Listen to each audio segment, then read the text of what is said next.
saya Azanul Husna, mahasiswi Teknologi Pangan Universitas Ahmad Dahlan angkatan 2024. Kehidupan pondok saya dimulai saat saya kelas 7 SMP. Awalnya saya tidak berniatan untuk memondok, akan tetapi orang tua saya bersuku untuk memondok. Awal pondok, saya terasa berat karena harus berpisah dengan orang tua dan keluarga tercinta. Akan tapi setelah beberapa saat di pondok, saya merasakan banyak pengalaman, seperti punya banyak teman, banyak organisasi yang saya ikuti, dan bisa menjadi mandiri juga. Di situ saat saya kelas 7, tiba-tiba saja nih ya, saya ditunjuk sebagai perwakilan lomba Kemnas, atau bisa disebut kemah nasional. Itu berhubungan dengan pramuka. Akan tapi saya masih bimbang di situ karena lomba ini diadakan di Cibubur, jauh dari sekolah saya. Nah, setelah itu saya berkonsultasi dengan mama saya.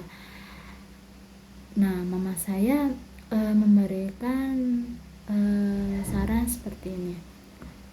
Diikuti dulu, mungkin itu bisa menjadi pengalaman pertama kamu. Pada akhirnya saya pun mengikuti lomba itu. Di lomba Kemnas ini tidak terlalu buruk ternyata, justru malah lebih bermanfaat karena bisa mendapat teman, bisa mendapatkan juara.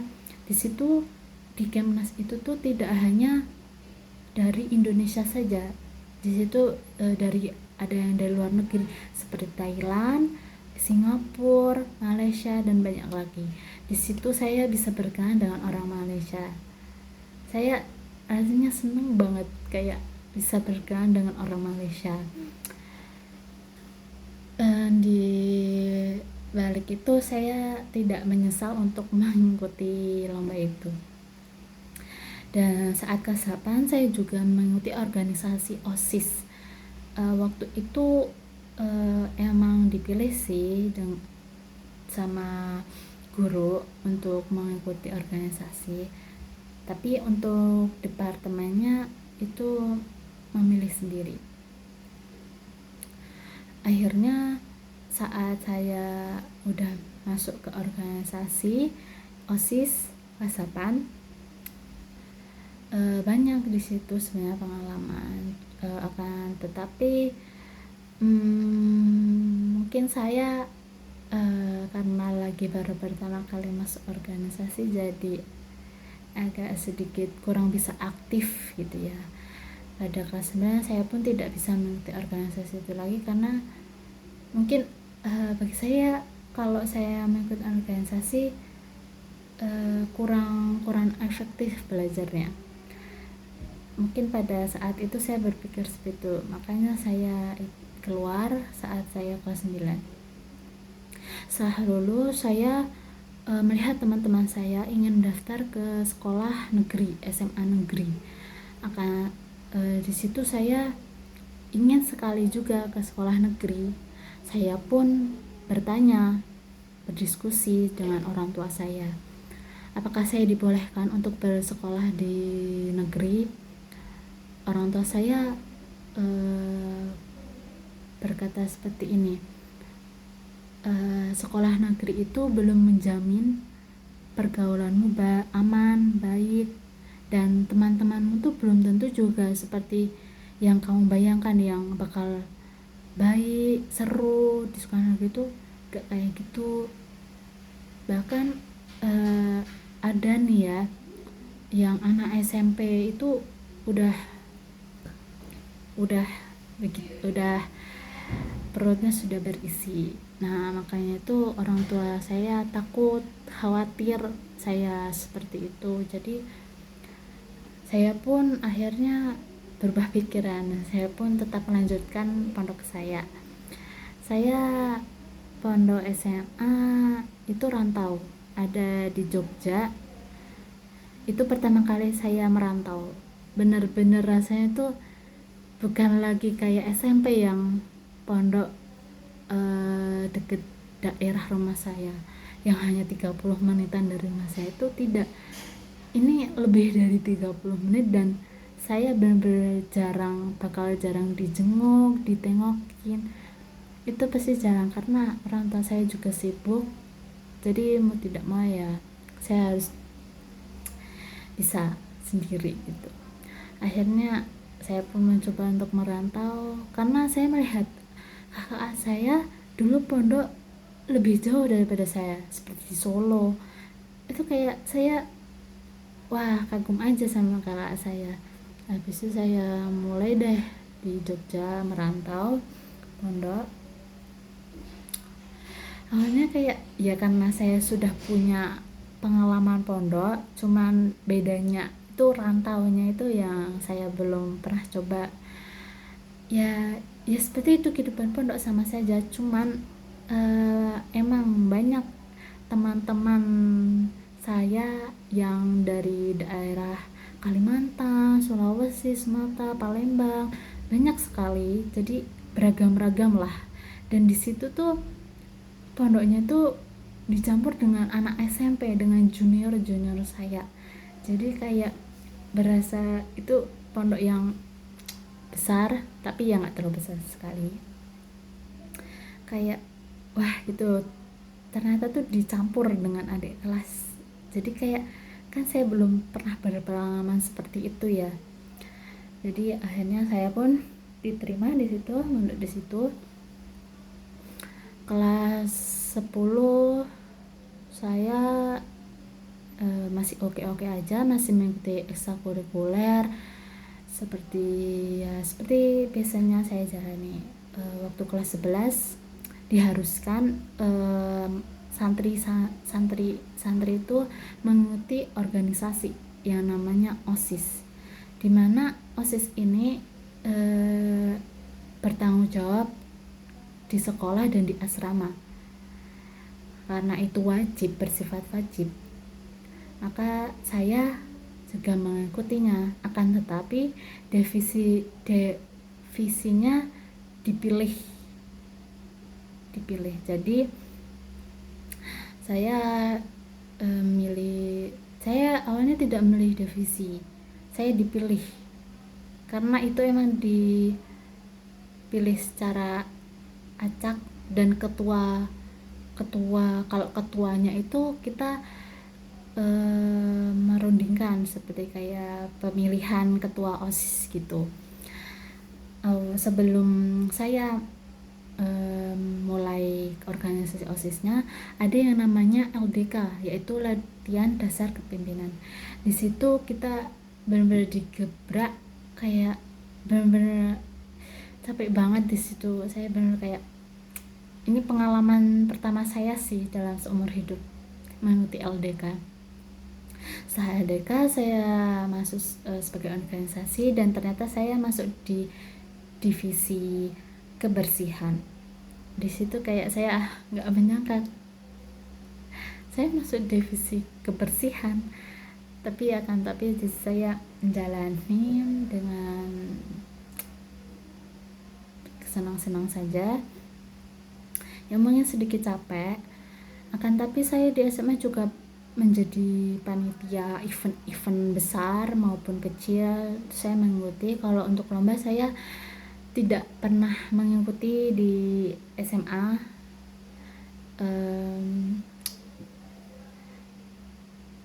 Di situ kayak saya juga harus beradaptasi dengan teman-teman yang lain. Jadi sedikit berubah kehidupan pondok saya. Di situ juga saat saya kelas 11 saat menjadi OSIS. Kalau pondok itu peraturannya kan tidak boleh bawa elektronik. Intinya jenis apapun elektronik itu tidak boleh dibawa. Akan tapi teman saya ada melanggar peraturan itu. Dan di situ ada penggeledahan oleh ustazah. Akhirnya angkatan saya dikumpulkan. Ustazah bertanya siapa yang melanggar peraturan.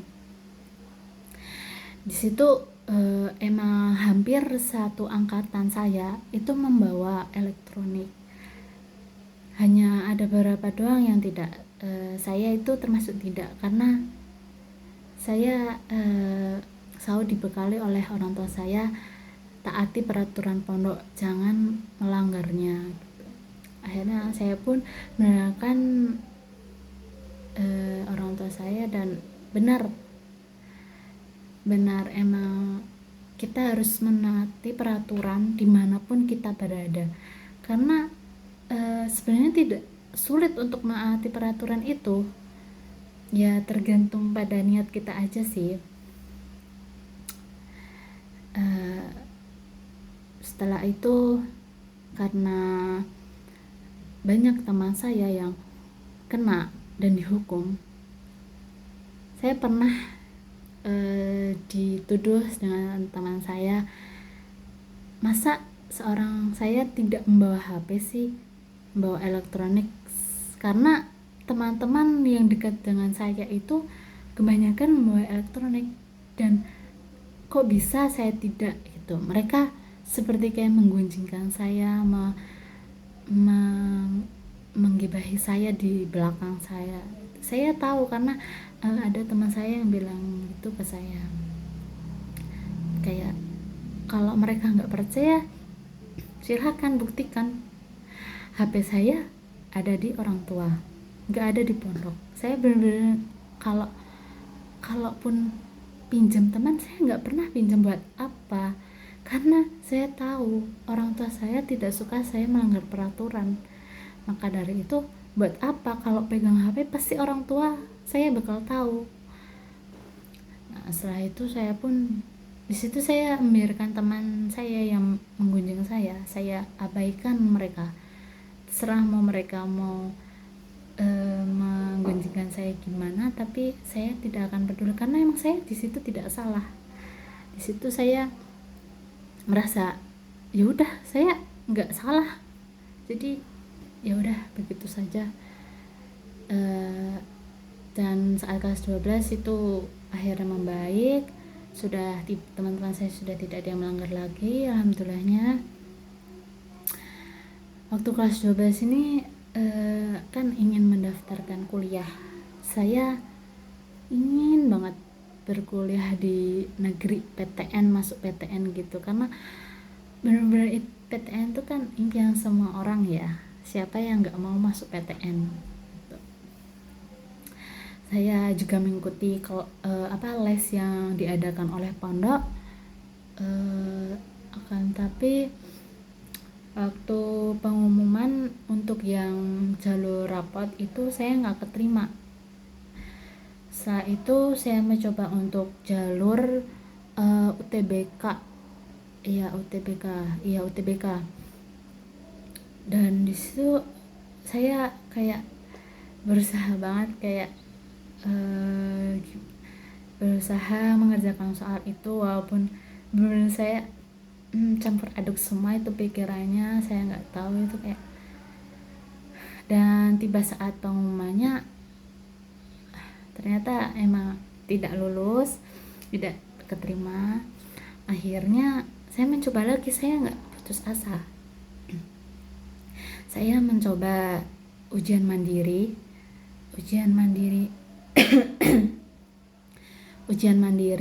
yaitu tahap terakhir untuk memasuki PTN. Akhirnya saya mencoba untuk ujian mandiri. Bismillah, semoga saya keterima. Dan ternyata saat memang mungkin ini yang terbaik buat saya tidak lolos, tidak keterima lagi. Akhirnya sebelum saya mengenal UAD, saya memilih Universitas Aisyah atau bisa disebut Unisa. Akan tapi tiba-tiba kakak saya menyarankan saya untuk mendaftar ke UAD, karena lowongan di UAD masih banyak, gelombangnya pun masih dibuka gelombang kedua. Kalau yang di Unisa itu udah gelombang ketiga. Setelah itu saya pun mencoba dulu yang di UAD. Kalau misalkan di UAD tidak keterima, saya pun berpindah ke Unisa. Karena dari dulu saya ingin banget masuk kesehatan, karena itu juga mama saya juga pengen salah satu anaknya tuh bisa masuk kesehatan. Akan tapi situ di UAD saya tetap memilih ada kesehatan yang gizi, dan di situ yang pilihan lainnya saya masih bingung apa sih soalnya saya inginnya itu hanya di gizi. Tapi di situ kakak saya bilang gini, ini di teknologi pangan saja, itu seperti gizi, mempelajari gizi juga, cuman ya nggak yang sama kayak gizi, tapi mempelajari gizi-gizi gitu. Setelah itu saya pun memilih teknologi pangan lah dan gizi. Saya masuk UAD itu lewat jalur rapat. Nah, alhamdulillahnya setelah 1 hari saya mendaftar, keterima, dan di teknologi pangan keterimanya. Jadi kayak saya ya sudah, nggak apa-apa, jalani saja. Kayak di situ juga saya masuk teknologi pangan tidak yang keberatan, kayak ya udah senang-senang aja, enjoy aja, yang enggak yang kayak tertekan. Karena juga masih, kata kakak saya juga masih berhubungan dengan gizi kan yang saya sukai. Jadi ya sudah, saya masuk teknologi pangan, saya mulai kehidupan di UAD. Ya begitulah, ya happy saja.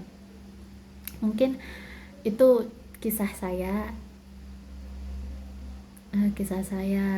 perjalanan saya dari saya sebelum masuk kampus.